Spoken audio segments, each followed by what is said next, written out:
그렇게 가짜뉴스에 폐해를 뭐 하면서 그리고 처음에 국회의원 되겠다고 나설 때도 가짜뉴스와의 전쟁을 뭐 선포하겠다고 하면서 하고 그리고 기자로서는 되게 드물게 언론중재법이라고 가짜뉴스가 이제 가짜뉴스를 악의적으로 퍼뜨리면 언론사가 뭐 원래보다 한 5배 이상의 배상을 해야 된다. 언론사를 망하게 해야 된다. 망하게 하는 이런 거를 하겠다고 이제 하고 그 법을 갖다 막 추진했던 사람이에요. 근데 그렇죠.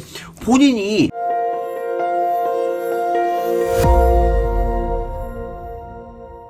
자, 지금 선전선동 그리고 자작극 뭐 이런 얘기를 우리가 하고 있습니다만은 자작극 하면 또 김의겸도 빼놓을 수 없습니다. 예, 흑석거사 김의겸. 예, 옛날에 흑석동에 그 투기를 해서 흑석 김의겸이라는 이 아호를 국민들에게 선사를 받았죠. 얼마 전 우리 서민 교수님이 김의겸이 사람이 될 확률에 대해서 말씀을 하신 게 시중에 또 잔잔하게 화제가 됐는데요. 자, 김의겸의 사람 될 확률 그래서 얼마나 나오는던가요? 제가 사실 그 영상이 예. 제가 이제 기억이 안 나는데 제가 그때 뭐라 그랬습니까? 죄송합니다. 사람에 될 확률이 뭐라 그랬습니까? 예. 글쎄요. 저도 영상을 자세히 보지는 못했는데. 죄송합니다. 그러니까 저 김의겸 같은 그러니까 사람이 되는 거는 그러니까 네. 그러니까 뭐 일반적인 사람이 있고 그냥 정말 진정한 사람이 있을 텐데 그렇죠. 그러니까 사람이 네. 되려고 노력을 해야 됩니다. 근데 김의겸이 과연 그런 노력을 하고 있는가? 그러니까 김의겸 같은 경우는 그 청와대 대변인을 했지 않습니까? 그 대변인 하면서 이제 주로 항상 하는 얘기가 이제 가짜 뉴스다. 뭐 야당이 비판할 때마다 이건 가짜 뉴스라고 청와대를 옹호했던 했죠. 사람이에요. 그러니까 네, 심지어 뭐 그 대통령 딸이 문재인 대통령 딸이 지금 뭐 어디 태국 가 있다. 뭐 이런 것도 가짜 뉴스라고 막 처음에 그렇죠. 했던 네. 사람이거든요. 그거는 뭐 완전한 팩트인데. 네. 그렇죠? 그러니까 그랬는데 그렇게 가짜 뉴스에 폐해를 뭐 하면서 그리고 처음에 국회의원 되겠다고 나설 때도 가짜 뉴스와의 전쟁을 뭐 선포하겠다고 하면서 하고 그리고 기자로서는 되게 드물게 언론중재법이라고 가짜 뉴스가 이제 가짜뉴스를 악의적으로 퍼뜨리면 언론사가 뭐 원래보다 한 5배 이상의 배상을 해야 된다. 언론사를 망하게 해야 된다. 망하게 하는 이런 거를 하겠다고 이제 하고 그 법을 갖다 막 추진했던 사람이에요. 근데 그렇죠.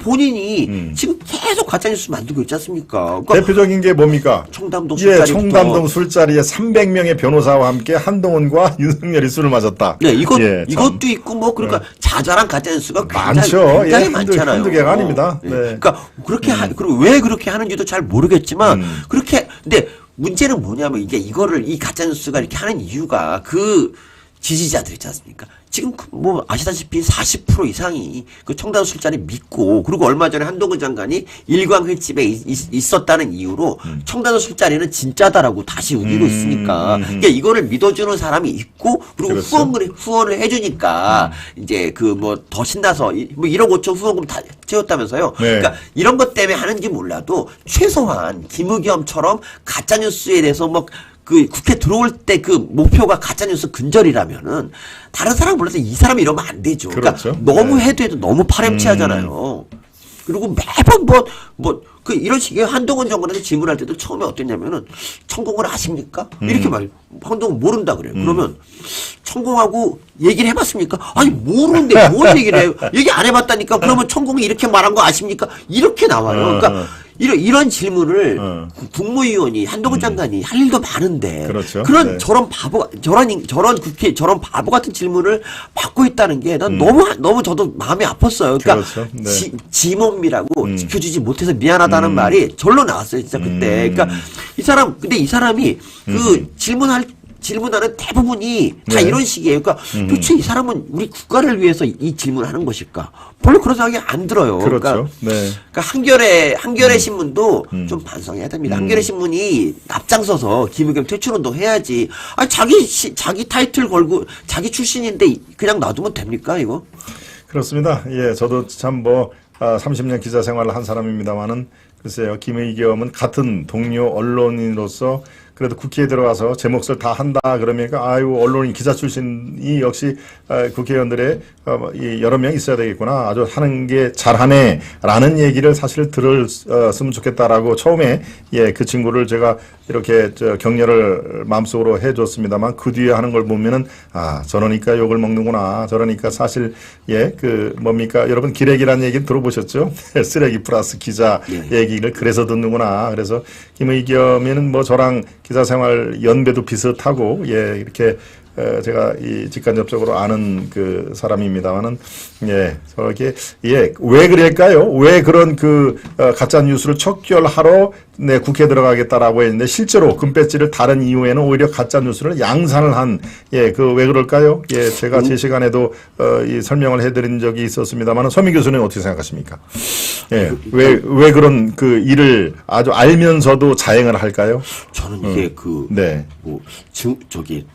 보수 이쪽에 대한 과한 증오심, 그러니까 선악 구도를 한겨레 때부터 그렇게 잡은 게 아닌가 싶은데요. 그렇죠. 원래부터 하여튼 이른바 운동권 출신들이 빠지기 쉬운 그런 늪이 자기만이 선하고, 독재 권력을 나는 타도를 했던 사람인데, 지금 독재 권력이 쭉 면면이 이어와서 국민의힘까지 갔으니까 저건 악이고 나는 선이다. 그러니까 나는 방법적으로 약간 좀 그래도 기본적인 목표가 선이니까 내가 옳다. 이렇게 얘기를 하는 게 운동권들의 주장 아닙니까? 그래서 스스로 체면을 거는 건데, 김의겸도 이 김의겸이 글쎄요, 학생운동권을 얼마나 열심히 운동을 했는지 말은 약간 좀 갈립니다만은 지금 현재의 저렇게 상식적이지 않은 것을 스스로 자행했다는 얘기는 제가 보기에는 딱 하나입니다. 내년 총선 때 아주 쉬운 지역구에 나가기를 위한 발판이 삼는 거죠.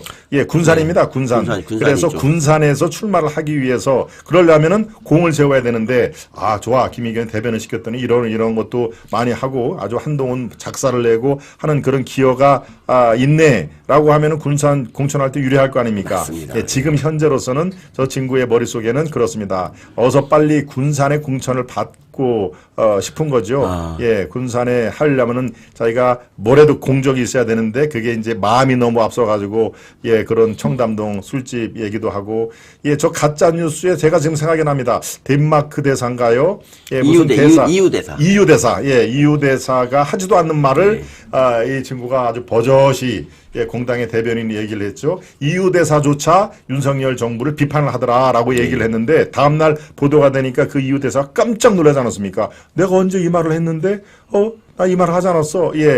이유 대사가 하지도 않은 윤석열 비판 발언을 지어냈다. 여러분이 지금 보시는 화면에 김의겸 가짜 이거는 세계 국제적으로 아주 민망한 이거는 당연히 이거는 며칠 동안 자기가 버틸 수가 없으니까 바로 다음날 가짜 브리핑을 사과를 한 것이죠. 김의겸이 사과한 게 이거밖에 없기 때문에 그렇습니다. 이거밖에 없습니다. 이것도 지나친 사대주의라고 생각을 하고요. 그리고 김의겸이 저러는 이유를 진짜 우리 이사님이 정말 잘 말씀해 주셨네요. 내년 공천. 그러니까 이런 짓을 해야 공천이 된다. 그러니까 사실 김의겸 같은 경우는 원래 이제 이분이 흑석동 부동산 투기로 유명한 분이지 않습니까? 그래서 이제 건물을 사랑하는 사람으로 알고 있고 관사테크도 했지만 근데 그거보다 더 사랑하는 게 권력이에요, 권력. 그러니까 이 사람이 오죽하면 그 차액을 기부하면서까지 국회의원 배지를 달라고 노력했잖아요. 그렇죠. 그러니까 민주당에 다시 들어올라 했는데 그 부동산 투기 때문에 못 들어가니까 할 수 없이 열린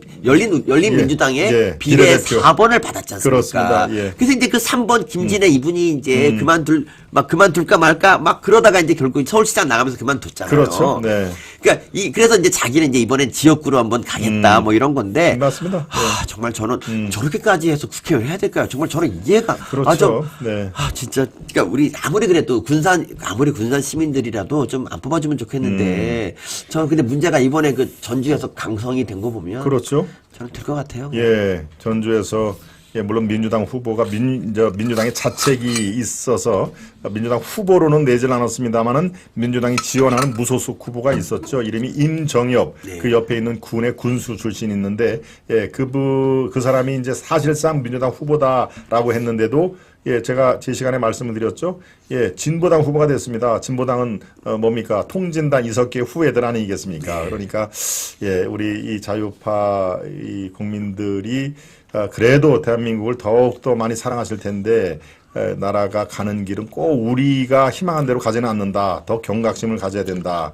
그리고 차기 총선에서도 우리가 승리를 하려면은 지금보다도 훨씬 더 많은 노력들을 해야 된다. 저부터도 이제 노력을 해야 되겠습니다만은 지금 상황이 결코 이렇게 쉬운 상황은 아니다 하는 것을 다시 한번 강조를 드립니다. 아니 아무리 선출직이라고 하더라도 이 자유민주주의를 거기에 동의하지 않는 사람이 나오는 것 그렇죠. 이건 좀 문제가 있습니다. 그러니까 맞습니다. 어떻게 이런 사람이 나와서 되는 거 정말 황당한 일이에요. 예, 황당한 저도 일이고요. 야 이게 지금 내년 총선을 앞두고 정말 이 빨간불이 분명히 켜졌다.